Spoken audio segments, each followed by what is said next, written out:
I try every single Diastasis Recti workout. Pelvic tilt, heel slide, belly breathing, dead bug, bird dog, weightlifting exercises, crunches, HIIT workout, cardio workout. I tried everything. You might be blaming yourself that, oh, because you have not been consistent with the workouts, that's why you're not seeing the results. Well, a little bit could be true there. But the thing is, these are not the most important exercises. The most important exercises is actually starting with breathing exercises, 360-degree breathing. Now, if you're on my channel, you probably it's not your first time hearing this term 360 breathing. But did you know that there are different ways of doing the 360 breathing for different type of moms with different body? As you can appreciate, all of our bodies are unique, and not every single strategy would work on the same for every single person, because your body are just different from person to person. Now, for example here, if you have a tighter obliques, so meaning if you're looking at your belly and you see like a deep line on your obliques muscles, like on the side, and it's causing the pushing of the abdomen. So you need to work on actually side breathing more, right? 360 breathing, allowing the expansion, allowing that breath to go into your obliques more. You do not want to do more of the side planks workouts anymore,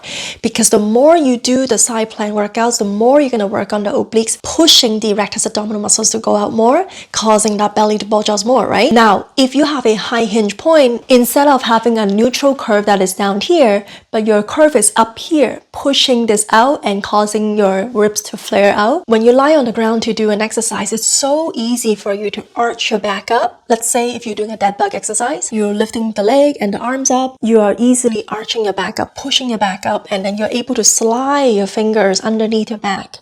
That is not going to work on your core. So instead, what you really wanted to work as a preparation exercise is to breathe more into your back. So let's say doing a child pose, breathing into your back, feeling the back expansion. So it's all about mind to muscles connections, right? What we're talking about here is not so much about physical work, but it's more about mental work, mind to muscles connecting to your back. Hugging yourself so that you're rounding yourself here, and then breathing more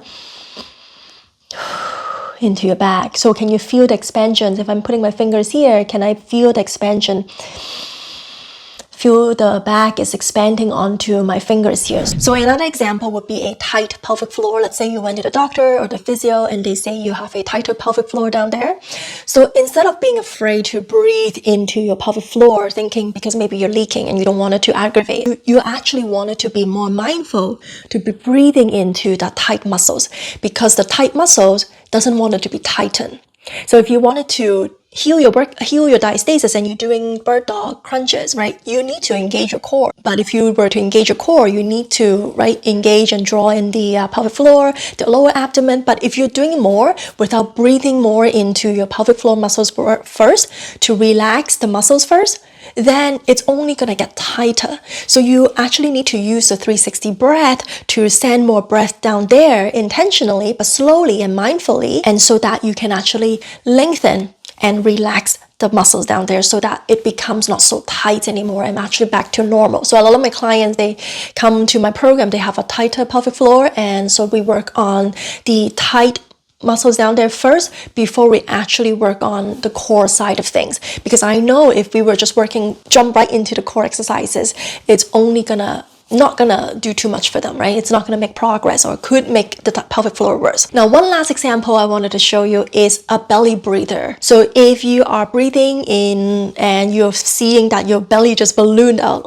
because I was doing a deep inhale when I first learned about 360 breath, all I saw was the breath send right into my belly and inflate like a balloon. So you really need to train yourself for that breath to go onto the side of your ribs, to go onto your chest, and more importantly to your back. Our back is always tight. No matter what stage you're in, our back is always tight because of how we are holding up ourselves, holding up the baby, slouching to breastfeed and all of that. So we always wanted to breathe more into our back, and that will be something that I will have to continuously to work on because I do have a tight back. So now that you know about this, I wanted to know, like, what situation do you see yourself in? Do you have the tighter obliques?